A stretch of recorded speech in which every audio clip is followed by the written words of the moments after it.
Hi, this is Annie at East Hampton Kitchen, and today I am testing new recipes that have asparagus as a main ingredient.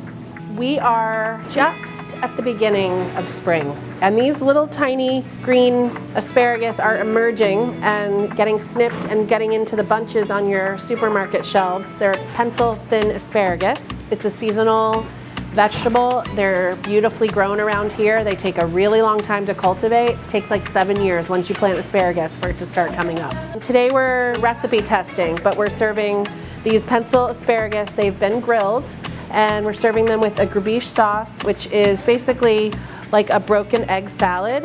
Egg's the perfect thing to have in the spring because of chickens and springtime, spring chicken events that are going on.